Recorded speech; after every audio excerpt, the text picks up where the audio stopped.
Post the Industrial Revolution, many European countries voyaged east in an attempt to capture the rich financial hubs of the region. This led to the development of many European towns, chiefly along the coasts of Southeast Asia. In course of time, of course, they left, but their structures and buildings remain. Centuries later now, as these structures continue to degrade, opinions and efforts have varied regarding their future, whether to do away with them and cash in on the rising land prices, or to preserve them in order to keep a part of our history alive. Conservation of heritage buildings involves almost all actions that are necessary to bring back the authenticity of the building in question in terms of its material, in terms of its form, and all the actions, whether it's repair, whether it's restoration, whether it's rehabilitation, revitalization, or reconstruction, or modification, whatever is necessary to bring back the structure which has fallen into disrepair and decay into its earlier form as authentically as possible. We talk here to a group of architects and professionals involved in the conservation of one such town, Serampore, which in its varying history was once a Danish settlement for nearly 100 years.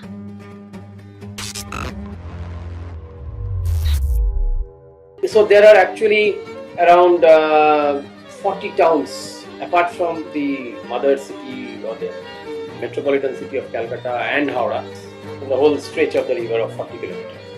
And in that, Serampore is one of the unique out of these 40, that Serampore is also part of a little Europe. You don't know exactly when you are in a town or whether it's a suburb, or it all continues along the river.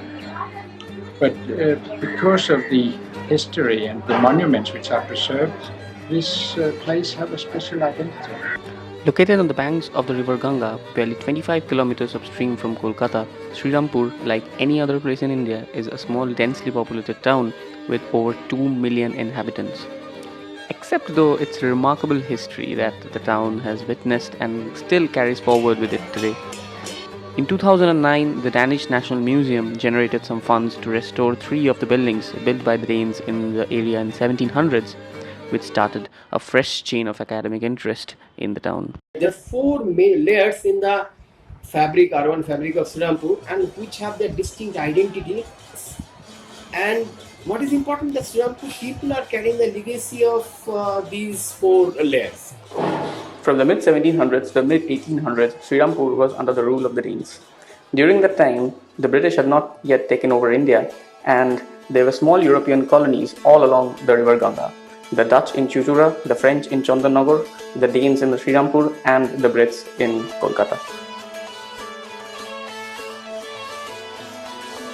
Serampore also has a tradition of even pre-Danish.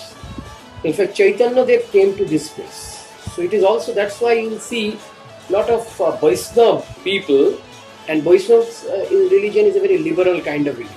Because of the liberal outlook of the people, a lot of education and health and reform, social reform oriented activities took its root in Serampore. In fact, the Danish also used this liberal background, and they and later on the English. That will give you a broad information on the history of Serampore'S and the Danish involvement here when there was a trading post from 1755 to 1845. With all the European colonial powers having set up a base here, this was effectively the trade capital of the entire Southeast Asian region. সবকিছু এই জায়গাতেই ওদের focus ছিল ওই পিরিয়ডটা। Danish they had contributed to the Danish governor's compound, then the St. Olav Church, and that the Danish court, where you have seen, which is now partly being revived by this National Museum of Denmark. এইটা ছিল ওদের পুরো central square. এখন তো কি অবস্থা দেখতে পাচ্ছি, বাস স্ট্যান্ড, ওইদিকে চার্চ, ওইদিকে টাভার, এইদিকে মধ্যে অ্যাডমিনিস্ট্রেটিভ অফিস। এইটা হচ্ছে ডানিশ টাভার, এই বিল্ডিং, মানে যেখানে লোকজন এসে পার্টি মার্কেট। এই বিল্ডিংটাকে একটা এই হিসেবে ওটাকে কফি হাউস হিসেবে আবার থেকে রিভাইভ করবে, মানে মোটামুটি ট্যাভার্নের অ্যাকসেপ্টেড, সোশিয়ালি অ্যাকসেপ্টেড ফর্মটাকে ওরা কি করে নেয়। We have proposed that it would be a coffee house, very much along the line of the coffee house in Kolkata. You can see for yourself how magnificent location it has, and you feel the breeze coming in from the river, and you feel the ambience here. I think no one could realize that we could reshape this building because it was really in a very bad condition. The National Museum in Denmark succeeded to attract some private funding and some funding from the Ministry of Culture, which allows us to work on a 5-year program for conserving some of the historic buildings which relate to the Danish presence here. 2 years down the line, the Denmark Tavern seems to be restored to its past glory. The architectural beams and everything, it is probably restored to exactly what it was. It seems to be working well. We go back in time to explore some details about the construction when the building was being revived.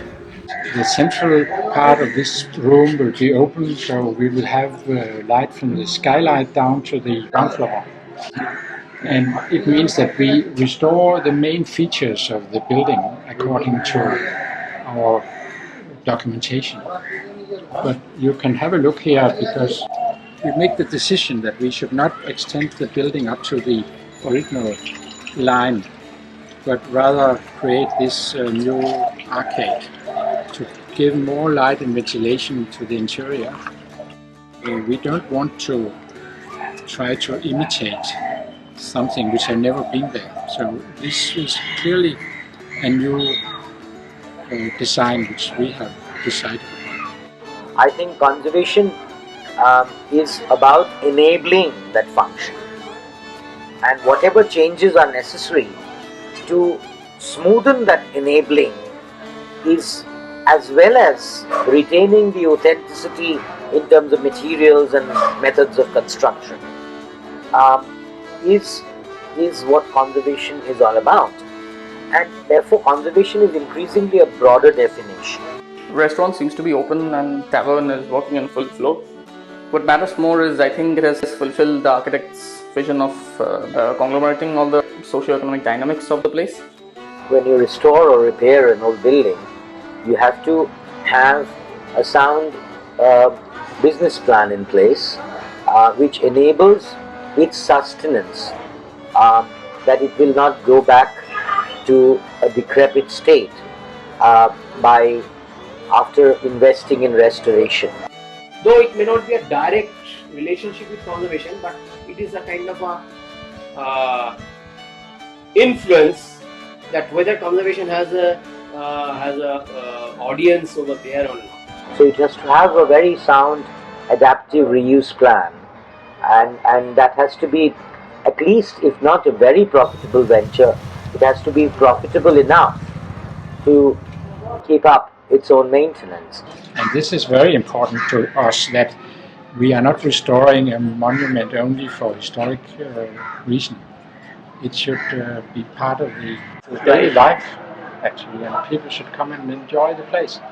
So there will be different functions which will justify the cost of maintenance in the future. Even funding is finite. You need to be realistic and sustainable. Even economic sustainable, financial sustainability is also very important.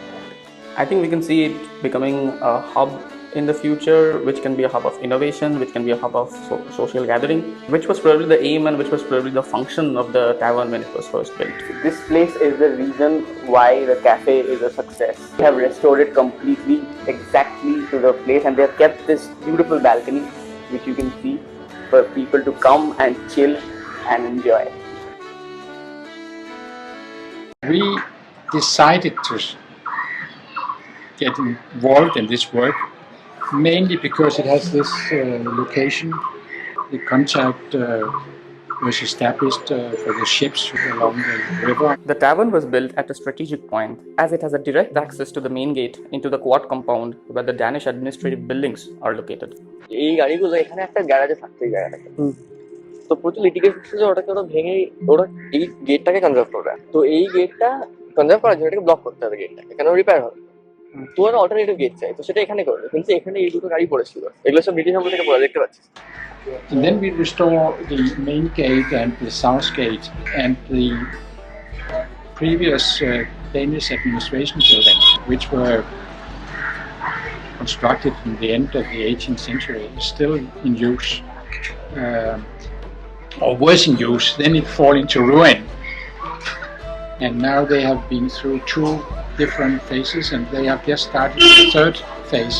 এটা পাতি Poynting, এটা হয়তো পাতি ক্লাস্টারের উপর, ভেতরে আলাদা break আছে। মানে এটা অরিজিনাল 18th সেঞ্চুরি একটা ওয়ার্ক, মানে এটা পরে নিয়ে ওরা আলাদা করে, এটা ওরা প্লাস্টার চটিয়ে জিনিসটা পাওয়া যায়। পাতি উডেন স্কয়ার সেকশন, হ্যাঁ, সবকটা কলকাতা নর্থ বেঙ্গলের বাড়িতে পাওয়া যায়। উডেন এরকম ভাবে বিচ, ওইদিকে উডেন রাফটা একটা ম্যাশ হয়ে গেল, তার উপরে টেরাকোটা টাইল 3টে লেয়ার, তার উপরে ফ্লোরিং। এই ট্রাঙ্কটা ড্যানিশদের সময় থেকে ছিল, তালা দেওয়া ছিল, তো ভেতরে হয়েছে সোনা ফোনা থাকতে পারে, তো অনেক পুলিশ ডেকে খুলে দেখে ফাঁকা। হ্যাঁ, you do one thing, you get on that roof, you take, you measure the, I don't know, man, have you seen what's underneath? DM ভাবে স্ট্রক আমাকে বলছে, হ্যাঁ, you get on and do measure drawing. আমি তো উপরে বলছি, you walk on the walls won't collapse, don't step on the slab. The St. Olav is completed. I visited my friend. This was the biggest project so far, and it was inaugurated last year. And there will be a celebration today, actually, because it was awarded UNESCO. Without further ado, Dynt joined in the ceremony of St. Olaf's Church being present the UNESCO Award for Excellence in Conservation in Southeast Asia. In the name of Father, Son, and the Holy Spirit. Amen. The architects were involved in a thorough investigation and documentation on site and of the archives to get as much details as possible of the original features which were the basis of their restoration.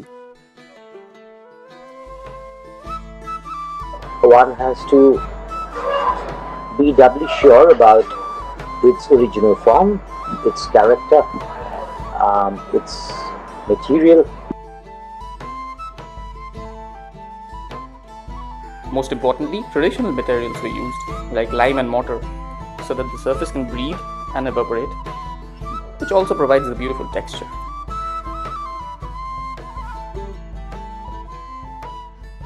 I think these three principles cannot be compromised under any circumstances: compatibility of materials and methods of construction, and the authenticity to the material, authentic interventions, and reversibility. And I hope that this historic building will be well maintained and used for many years to come. Thank you. We believe that when people see that we can manage to restore a building which were in complete ruin, it might give some inspiration to people that they can do this kind of work elsewhere. This ushering in of the future by celebrating the past can be a great model to follow. Several other small towns along the river, all of whom features different elements of various cultures that they have witnessed, can truly gain from this by being one with their local identities, which are almost lost in today's present-day global narrative.